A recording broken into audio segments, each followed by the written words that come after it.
little bit. The first one, I like to call it athletic arrogance, and I want my quarterback to have some of that athletic arrogance. I think that's more of what we're seeing in Bo.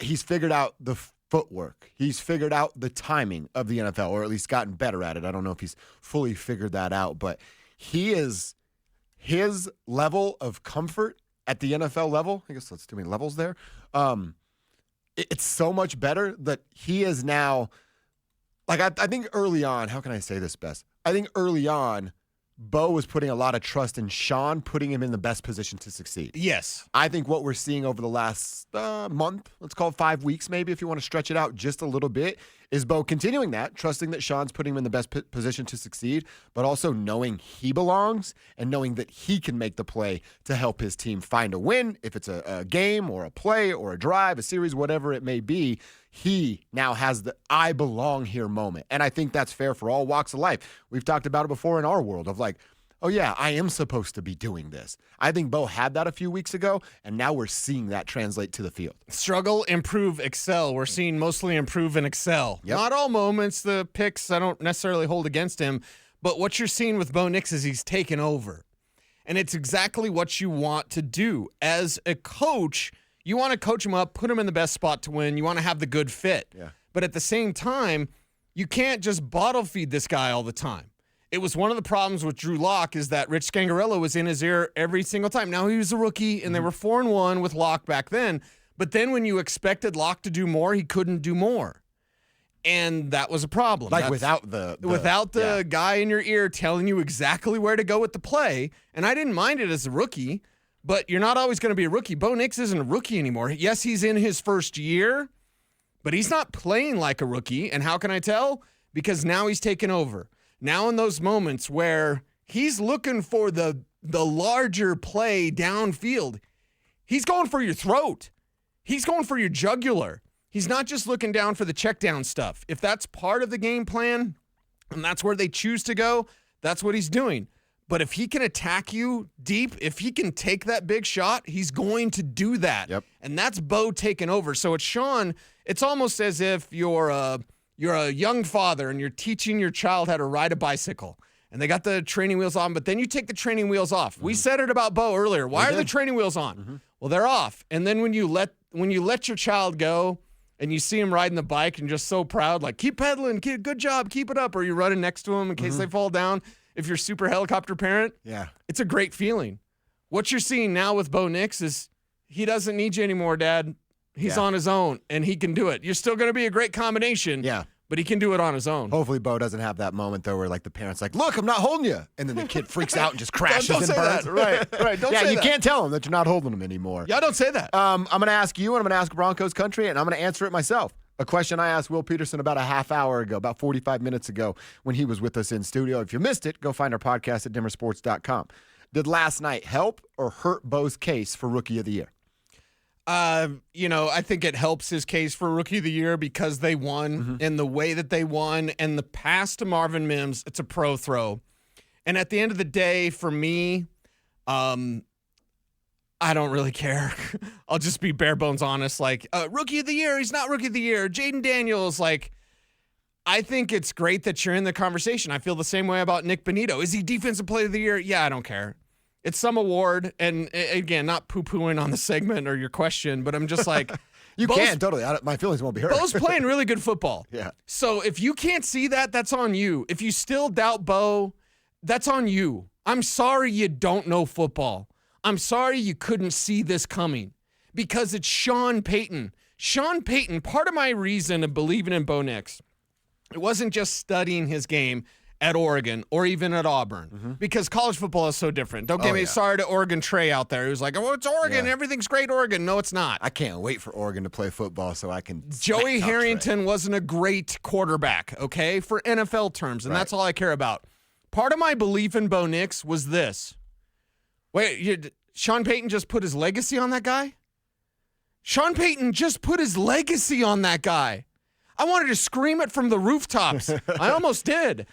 Sean Payton put his legacy on that guy. You're telling me that's not going to work?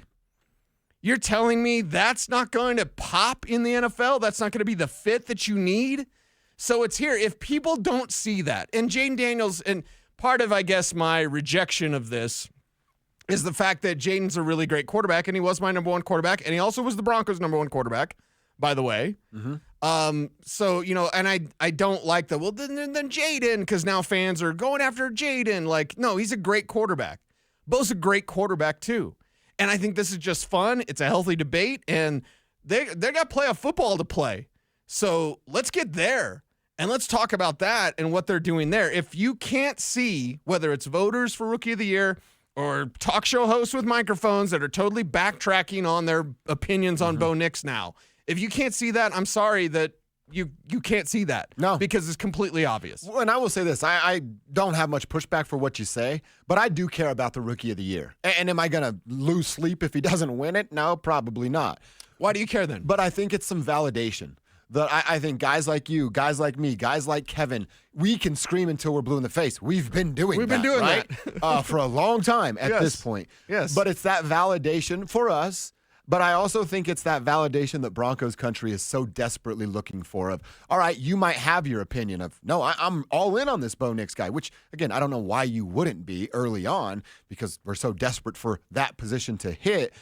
And now it's like, okay, well, you still get these national chuckleheads being like, well, he was still the sixth pick, sixth quarterback off the board. Who knows what that's going to be? It would give the fan base that validation. I don't know that you need it, I need it, or Kevin needs it. I'm pretty confident in my opinions, right? I think you are as well. And I know Kevin is because I follow him on Twitter.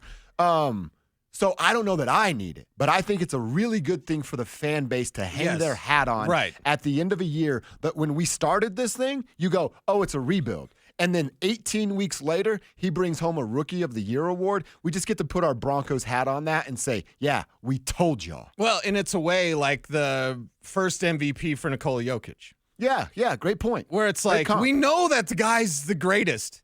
He's our guy. We were Nikola Jokic hipsters. We saw him at the Bluebird, right? And then he got the MVP, and he's performing at Ball Arena now. Yes. We were Bo Nix hipsters here on this show, 100%. And now the world is seeing what we already knew. And the way they said it about Bo Nix, he wasn't even at the Bluebird. He was like on the corner. Yeah. Right? He had the drum buckets. And he's sitting there playing His the hat drums. was upside down. He had the hat. He's coins. throwing some change in there. But Bo Nix can play. So, yeah, and I get that for the fans. And I feel great for last night's game because, y'all, it's back. Broncos football is back. And I love it for this fan base because they've been down in a way that they've never been down in my lifetime, and I'm old. Like, they've never been down like this. There was a time when Mr. Bolin had more Super Bowl appearances than losing seasons, and that's gone away because of the last 8 years of hell. You've been through the hell. The sunshine is back. The heavens are here because Bo Nix is your quarterback.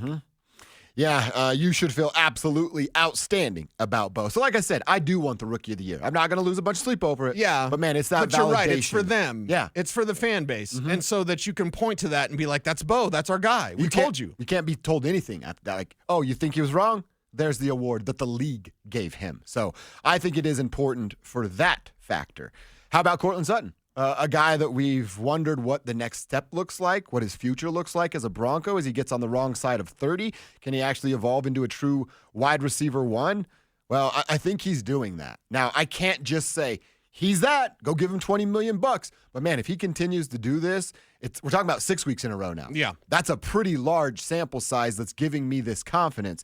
Now, as Bo gets better, as Courtland gets better, as there are more legitimate threats on the other side of Courtland Sutton, if Mims starts to pop, if Franklin continues to take steps in the right direction, he may be getting towards that true wide receiver one.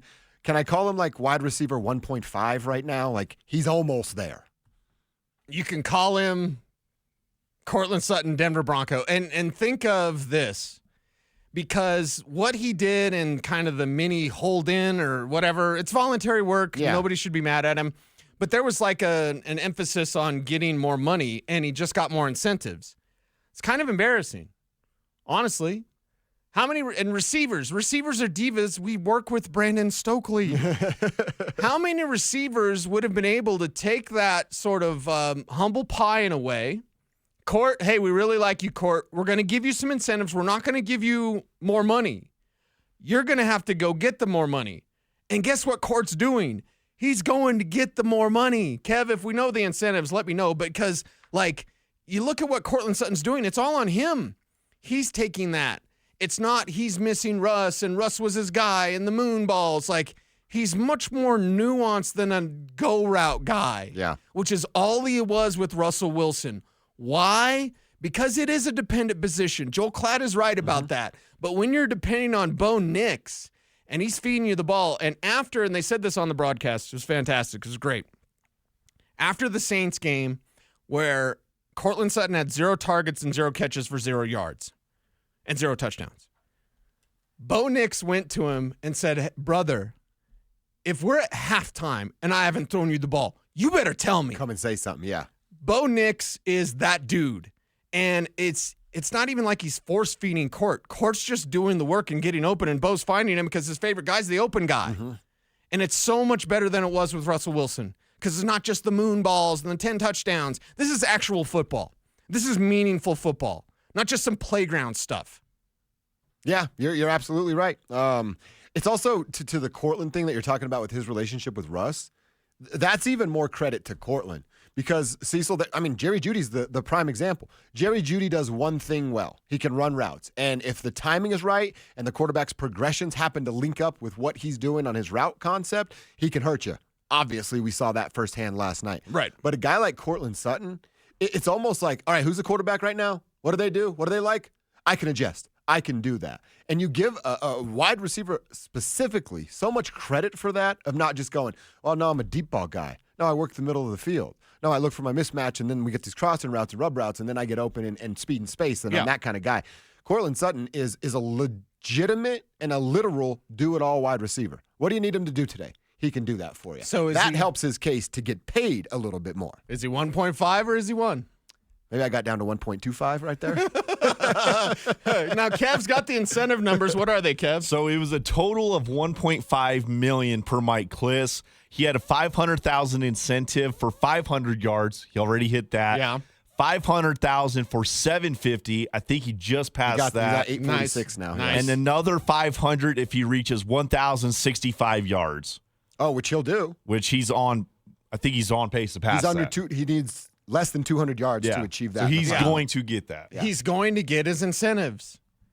And you know what that tells me is, one, I say this as a non-millionaire, only 1.5 million. Yeah. His incentives were only 1.5 million. He had a mini hold-in type thing and only got 1.5 million. So the incentives were too low because Court's hitting all those numbers. Mm-hmm. And at the end of the day, he's doing this for you for $1.5 million. Mm-hmm. Court is worth way more than that. So if that number's $20 million a year, I'm paying $20 million a year for Courtland Sutton. You got Jonathan Cooper on a deal. Yeah. Quinn Miners is on a deal. Surtain's deal is going to be real cap friendly as the cap keeps going up. Mm-hmm. You have a rookie quarterback on a rookie contract. Your Super Bowl window is now. Yeah. They'll go to the playoffs. I'm not saying Super Bowl contender this year, but if in the playoffs, you're a Super Bowl contender. But your window is now because you have Bo on a cheap deal. So you can pay Court, you can pay Coop, you can pay PS2, you can pay Quinn. You've paid these guys except for Court. And you're going to have to pay Bonito. You're figuring out where you need to spend your dollars, and they're guys that are homegrown. Yeah. It's a great feeling. 100%. Keep the text rolling in, 303-713-1043. A lot of folks are high on Courtland Sutton. One texter saying, hey, let's wait a couple more weeks, see if this continues. I don't hate that either, but he has certainly taken steps in the right direction. And if it is, you say 20 million, 18 to 20 million, again, they have $100 million in cap space next season. So they are going to be able to play with some of these figures and give a guy like Courtland Sutton a decent raise. And it's not a 5-year deal. Right. We're talking about like a 2-year deal to keep him in Denver and rocking orange and blue through, three more seasons after this. Well, and think about what we're saying right now. With the salary cap hell that you were in with Russell Wilson, think about what they're doing. Mm-hmm. Think about because we always talk about they're doing this with a rookie quarterback. Yes, but they're doing this with a rookie quarterback. They didn't have any money.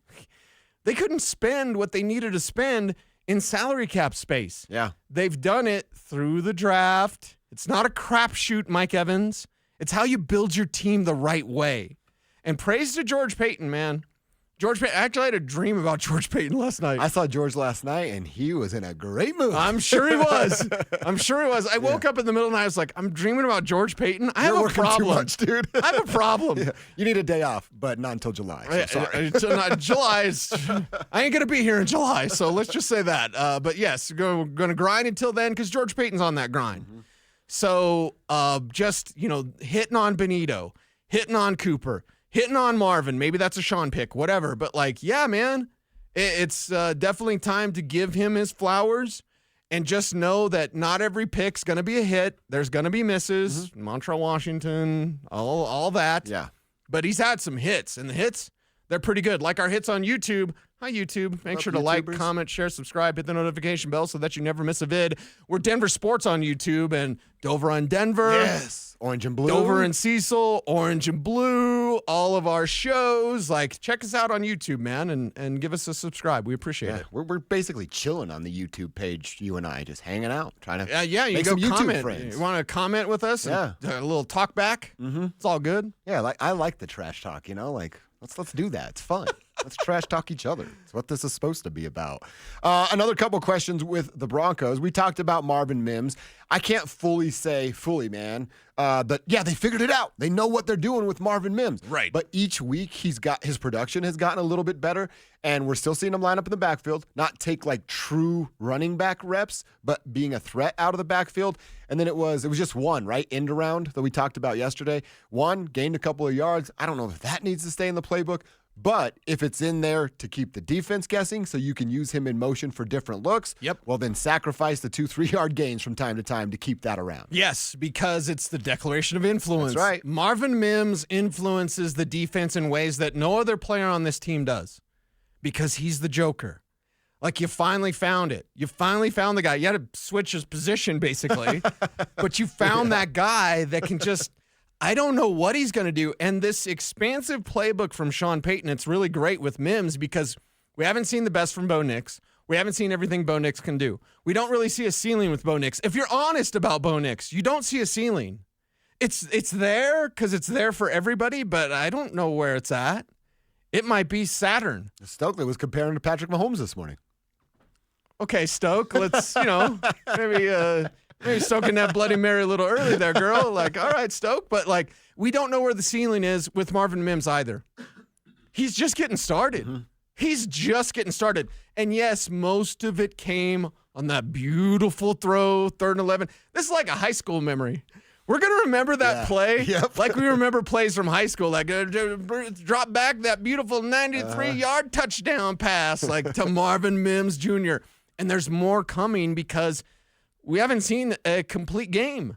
We haven't seen everything. We haven't seen all the tricks, all the tricks in the bag for Marvin Mims. There's more there, and I can't wait to see it. And if you're a defensive coordinator, Marvin Mims is going to give you an ulcer. Yep.